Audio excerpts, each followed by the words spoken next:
사도 바울은 디모데에게 교회 지도자의 자격으로 좋은 인격의 소유자를 성숙한 인격, 그러니까 이 성숙한 인격이 좋은 사람을 말하기도 하지만 예수 그리스도를 닮아간 성화된 사람이라고도 합니다.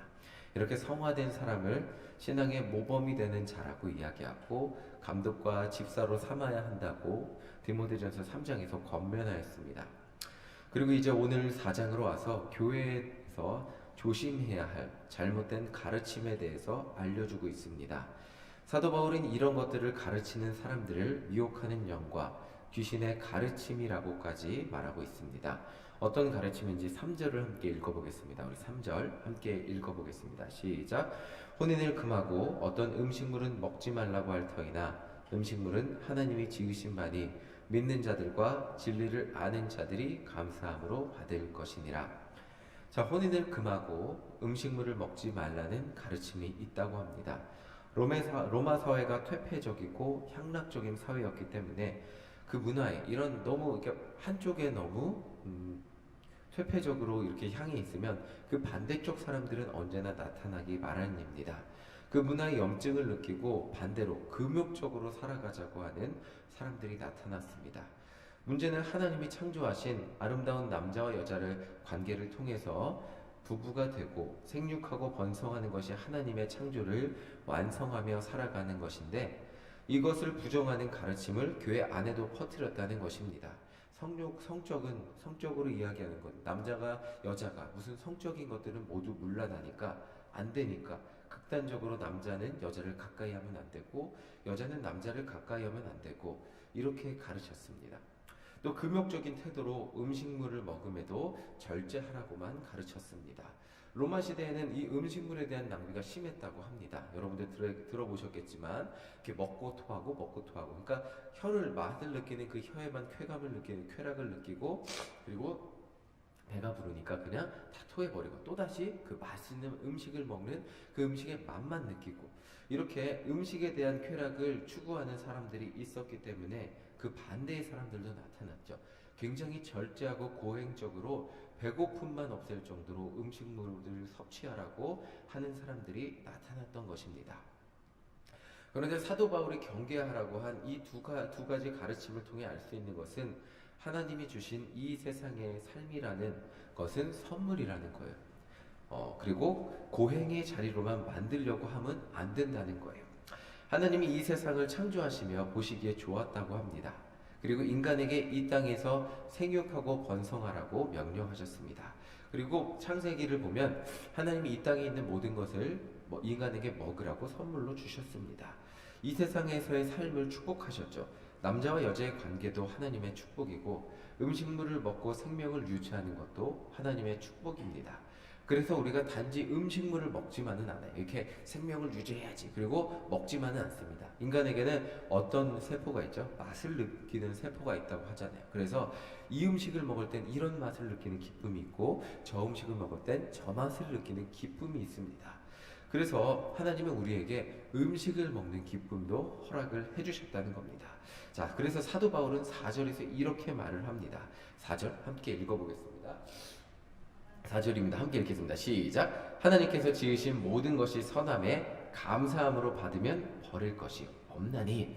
하나님은 우리에게 이 땅에서 살아가라고 이 세상을 창조하시고 이 땅에서 살아가라고 명령하시면서 하나님은 우리에게 이 세상에서 기쁨을 누리며 살아가라고 명령하셨습니다. 수많은 먹을 것을 주셨고 감사함으로 먹을 때 버릴 것이 없다는 거죠. 오히려 먹을 것을 가리고 버리는 것이 하나님께 기쁨이 되지 않는다는 것입니다. 일부 금욕주의자들의 얘기예요. 이 세상이 악하고 세상의 물질이 다 악하다고 생각했어요. 고차원적인 영적인 삶이 있고 영적인 것들만 이렇게 대단한 것이라고 생각하고 이 세상의 물질은 다 부정하고 나쁜 것이라고 생각을 했습니다. 자, 그래서 음식의 맛도 생명의 유지를 위해서만 먹고 뭔가 음식의 맛을 느끼며 기쁨을 느끼는 것은 뭔가 타락하고 잘못된 인생인 것처럼 생각을 했습니다.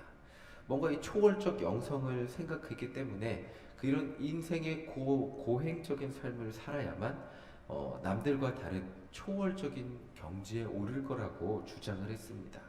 이런 주장에 맞서서 사도 바울은 이렇게 말을 했습니다. 5절입니다. 함께 읽겠습니다. 시작. 하나님의 말씀과 기도로 거룩하여 짐이라. 일침을 날리는 거예요. 자, 먹을 거 안 먹는다고 거룩해집니까, 여러분? 남녀 간에 사랑하지 않는다고 그렇게 한다고 거룩해집니까? 아닙니다. 인간이 거룩해지는 길은 단 하나입니다. 하나님의 말씀과 기도밖에 없습니다. 결혼하지 않아서, 먹을 거 먹지 않아서 막 이렇게 고행을 해서 이루는 것이 거룩의 경지가 아니라는 거죠. 거룩이라는 것은 인간의 노력으로 이룰 수 있는 경지가 아니라는 것입니다. 거룩이라는 것은 하나님의 말씀과 기도로 오직 예수 안에서 거할 때 이루는 것이라고 정확하게 알려주고 있습니다. 하나님은 우리가 이 땅에 살아가면서 기쁨을 누리며 살아가기를 원하고 계세요. 방금 전 말씀드렸지만 그 기쁨에는 음식을 먹는 기쁨도 있어요. 또 가정을 이루는 기쁨이 있어요. 한 남자가 한 여자를 만나서 기쁨을 누리는 게 있죠. 그리고 자녀를 낳아서 그 자녀가 주는 기쁨이 우리 안에 넘치잖아요. 그리고 손자, 손녀를 보면서 대를 이어가는 기쁨이 또한 우리 안에 있잖아요. 이 모든 것을 참고 그냥 나 혼자 살면서 고행적인 삶을 살아가는 것, 이 세상이 수많은 유혹이 있고 그 유혹을 참기만 하면서 살아가는 것은 하나님이 원하지 않는 인생이라는 것입니다. 사도 바울은 우리가 하나님이 주시는 온전한 기쁨을 누리며 하나님의 자녀로 이 세상을 경건하게 살아가기를 원했습니다. 우리 7절 함께 읽어보겠습니다. 함께 읽겠습니다. 시작. 망령되고 허탄한 신화를 버리고 경건에 이르도록 내 자신을 연단하라. 마치 이런 것과 같아요. 코로나19를 고치는 방법은, 예비하는 방법은 마스크밖에 없다 그러잖아요. 그리고 고칠 수 있는 예비하는 방법은 지금 나온 백신밖에 없고, 그리고 마스크를 잘 쓰는 것, 이런 것, 그냥 나라에서 말하는 이런 것들이 코로나19를 잘 막는 거라고 이야기하지만, 어떤 사람들은 이야기합니다. 막 입에 소금물을 뿌리면 코로나19를 막을 수 있고, 여러 가지 자기들만의 방법이 있어서 이런 것들을 하면 코로나19를 가글을 하면 막을 수 있다 그러고, 근데 그런 것들이 의학적으로 볼 때는 큰 효과가 없다고 말하잖아요. 마찬가지예요. 로마 사회에서도 고행을 하면 영적인 차원을 이룰 수 있다. 뭐를 하면 대단한 차원을 이룰 수 있다. 자, 그런 것들이 교회 안에 침투했다는 거예요. 할례를 받아야 영성을 이룰 수 있다. 다 하나님이 이미 예수 그리스도 안에서 해결하신 문제인데, 율법을 지켜야 더 나은, 지금 다른 이 성도들보다 더 나은 영성의 차원에 들어갈 수 있다. 수많은 자기들만의 방법을 주장하고 이야기하고 다른 어쩐 대단한 영적인 것들을 이야기하지만, 로마 사회에서도 마니교, 조로아스터교, 그리고 스토아 학파, 여러 가지 철학의 학파들이 대단한 것을 이룰 것처럼 이야기하지만 망령되고 허탄한 신화일 뿐이었다는 거예요. 여러 가지 방법을 사람들은 자기들이 개발하고, 이것들이 도를 아십니까처럼 대단한 길로 인도해 줄 것 같지만, 다 사도 바울이 말하는 건 뭐냐면, 예수 그리스도를 의지하지 않는 어떠한 길도 망령되고 허탄한 신화일 뿐이라고 말하고 있는 거예요. 인간이 경건에 이룰 수 있는 단 한 가지 방법은 오직 예수 그리스도 안에서 예수 그리스도를 의지하며 예수 그리스도가 나의 삶을 인도하는 방법밖에 없다는 것을 말하고 있는 거예요. 경건에 이르도록 예수 그리스도를 따라 예수 그리스도를 마음의 중심으로 모시고 예수 그리스도가 내 삶에 이루는 그 삶을 연단하며 살아가라고 말하고 있습니다. 그게 뭐냐면 예수 그리스도의 성품을 가진 사람, 성숙한 인격을 가진 한 사람이 되라고 말하고 있는 거죠.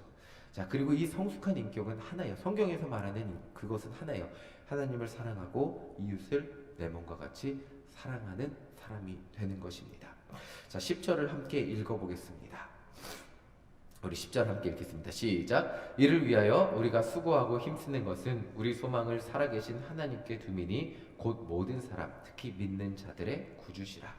우리의 모든 소망은 오직 하나님께만 있다는 거예요. 세상에 어떤 길과 진리, 도가 있다고 말을 한다 할지라도 진리는 오직 예수 그리스도 한 분이고 하나님이 보내주신 유일한 길이란 거죠. 우리의 구원은 우리가 먹을 것을 오늘 하루 참느냐 참지 않느냐, 결혼을 하느냐 하지 않느냐, 하나님 앞에서 인간적인 욕구를 조금 끊어보느냐 끊지 않느냐, 이거에 달리지 않았다는 것입니다. 자, 자, 몇 번 말씀드린 적이 있습니다. 종교개혁자 마틴 루터의 유명한 일화가 있죠. 마틴 루터가 수도자가 되고 자기가 이제 열심히 예수를 믿으려고 하면 할수록 죄의식에서 자유로워지지가 않았다고 하죠.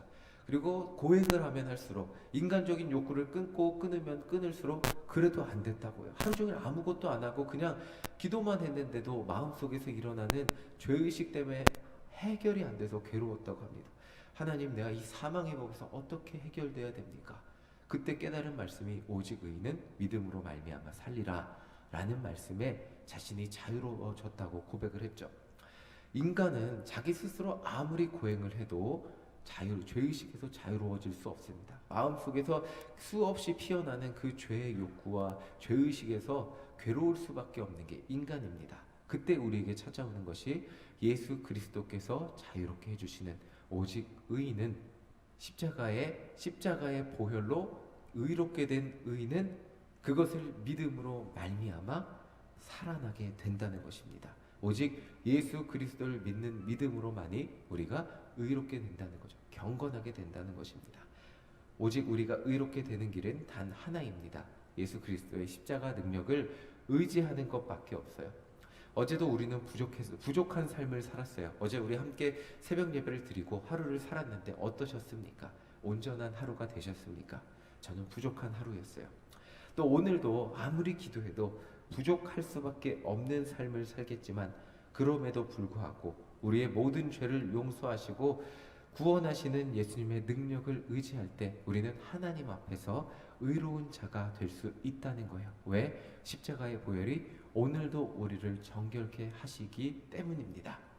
경건이라는 것은 이것입니다. 내 안에 예수 그리스도가 주인 되셔서 예수님이 나의 생각과 모든 언행 심사를 주장하는 삶을 살아가게 되는 것을 의미합니다. 어제는 57% 내 마음을 주님 앞에 맡겼다면 오늘은 58% 내 마음을 주님 앞에 맡겨서 어제보다 오늘 하루 더 주님 닮아가는 1% 더 닮아가는 삶을 살아가게 되는 것.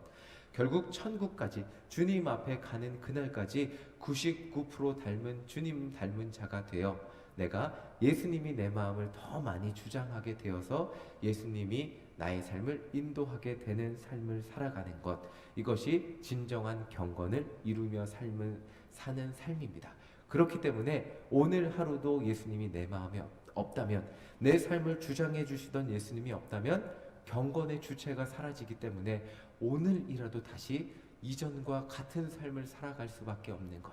그래서 내가 기도할 수밖에 없고, 그래서 내가 말씀을 의지할 수밖에 없고, 그래서 내가 오늘도 주님 나의 삶을 인도하여 주세요. 주님이 나의 삶을 인도하여 주시지 않으면 세상 사람들과 다를 바가 없습니다 라고 간절히 주님을 붙들며 의지할 수밖에 없는 삶이 되는 것, 그것이 경건을 이루며 사는 삶이고 성화되는 삶이라는 것입니다. 오늘 하루 우리의 심령을, 우리의 마음을 어제보다 더 많이 주님 앞에 맡기는 우리 모두가 되시기를 간절히 소망합니다. 다른 길은 없습니다. 예수님을 의지하고 예수님을 붙드는 것밖에 없음을 믿으며 오늘도 더욱더 간절히 기도하고 삶에서 시시각각 어디에 갈 때든지, 길을 갈 때든지, 집에 있을 때든지, 앉을 때든지, 일할 때든지 예수 그리스도를 묵상하며 하나님의 말씀을 묵상하며 승리하는 우리 모두가 되시기를 간절히 소망합니다. 아멘.